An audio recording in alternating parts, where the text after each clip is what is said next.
Good morning from the tent. Um, Yay, insulated tent is happening. I wanted to make the video because I made a video previously saying we're trying it this weekend because I've tried it with the insulative layer, but I haven't tried it with the heater, and it's been a little bit chilly. So I tried it with the heater. Woo! Last night it was actually kind of balmy, but it's actually cooler this morning. And so having the option to put the heater on is nice. It does capture the heat. I found that out the first night because I came in and it was late night. So everything was very cold, and the blankets and everything. And I turned the heat on and I just let it sit for a while because I knew that it wasn't all permeating and the blankets still had that chill in them. And so I knew that if I wanted to maintain that heat, I was going to have to let it, saturate everything. So I left the heater on for quite a bit of time to warm up the tent that first night. It said it was getting below 30 degrees. Or no, sorry, below 40 in the 30 degrees area. And so it was cold. Turned the heater on. It maintained. I was a little worried because, being the kitty that I am sometimes, where I'm just a heat lover, I love the heater and I want to sit by it at all times. I did end up turning the heater off after a while just because this thing, the one that I have right now, is very energy intensive, and so I didn't want to get a lot of that wattage for the entire night, because I know when I had it at my apartment, it really upped my electric bill, and so I didn't want to do that to my parents, or to me either. If I want to help pay for that extra footprint, but it can be energy intensive, so I didn't want to have it on all night. Because it is plugged in. There are heaters out there that are smaller, that or that are battery operated, that I would look into if I wanted to try this more sustainably. But I'm using ye old heater that I've had probably for 4 or 5 years. 5 years now, 6 years. But but it heated the tent up nice. It maintained the heat. I noticed that right away with the insulative layer on, because I had the heater in the tent last year, my big tent, and it literally just created a small area of warm in front of my face, and even my back was still cold. Because there was nothing capturing the heat. It was a larger tent, to be fair, and it had more of a gap for air circulation at the top, but also the sides. The tent naturally was a little bit warmer than the outside. I think it was 17-ish degrees warmer much of the time. And so it was still warmer, but it was, on those cold days, on those rainy days in the summer, or, having the heater at least in your face, really, gave you hope. It was so nice to have, versus having to stay in the blankets if it was cold out, and you were stuck in the tent because it was raining. So having this and actually having the heat captured and stay was so good, and it was noticeable. It was noticeable that first night when it started heating the environs, and so I went to bed. I had turned the heat off. I was a little worried because I wasn't sure how long the heat, even though it had diffused throughout the tent, I wasn't sure if it was going to stick around. And so I was worried because the temperatures were supposed to be, the 30s. And so I did wake up a few times that first night, and I did turn the heater back on. So that was good. There was a little gap. I felt that there was a draft coming in that first night, because what I do is I've got the heater outside of the tent right now because the tent is small. So I would open the door of the tent, and then after, I'd let it heat, and then I would turn the heat off, and then I would close the door of the tent, just because there's not enough space for both of us in here, and I don't want to set anything on fire.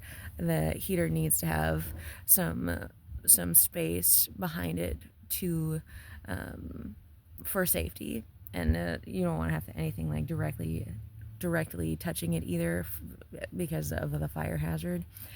So I have it outside of the door, and I would let it heat, and then I would turn it off, and then I would zip close the door, recognizing that there is a natural insulative element to the tent. The 17 degrees was natural indifference, just as you do. And so that would capture the heat, and it was, but I did open that door and to turn the heat back on, and I did feel that draft. There was a draft coming from the side here. There was a hole in where the insulative layer was just open to the air, and so there was a solid triangle of open air, and that's the heater does need a little bit of that ventilation in the back also. And so I was figuring it out, because the insulative layer I can kind of fold up behind the heater to close that gap, so that way the cold air isn't necessarily coming in from back there. It still comes in. I didn't pin it. I thought about pinning it, but because the heater does need that clearance, I haven't pinned it yet, but I have kind of folded it back behind the heater, and it did maintain the heat decently. I woke up those few times. I did turn the heater back on. Last night I came in here and it was kind of balmy. I turned the heater on just because I had been wearing my winter jacket when I came out, when I was like, oh, this is actually very nice. And then it's actually colder this morning than it was, but I did turn the heater on a little last night and a little this morning too, just because there is a little bit of a chill in the air. And it does, that suited me just fine. Got rid of the gap, that hole that was letting that cold air in. But I did actually swap the tarp around too. I think now it was more long going that way, and now it's long going this way. And so there was a draft coming in from the front a little bit more last night, because the amount of insulation by the door isn't as much, and so that's a concern too. If I did want to close that gap, and block that cold air, for now, I was like, well, it's still the hot air coming in from the heater, and it's still being captured in the tent. And if it's, so there is still a little bit of cold, but I've got a lot of hot in here, and so it's going to have to displace the heat, and if it wants to stick around. And I've got the door closed, and so I figured having that little bit of the cold draft off on the side, or like through the front door, wasn't the worst thing ever. So I didn't try to close that insulative layer last night when I came in, but that's something that I could look into, so long as I keep that clearance behind the heater so that I don't have that fire hazard. But I do not mind this. I like being able to have that heat on, have that warmth. I think that it is nice, and I think that this is a cool tent, a cool project. It might be sustainable for more long term. It's heavier, and so the tarp is heavier than I might normally appreciate, but that means also that it hasn't like flown away in the wind, if there was any wind. The first so many nights that I've tried it, there hasn't been an issue with it. But yeah, so the tent is fine. This was my standard tent for a while there, and so pairing the two has been good. Yeah, I slept well. Would sleep again out here with the tent. Could definitely turn the heater on now because I've got the door open for light. That's one thing, it does not allow light.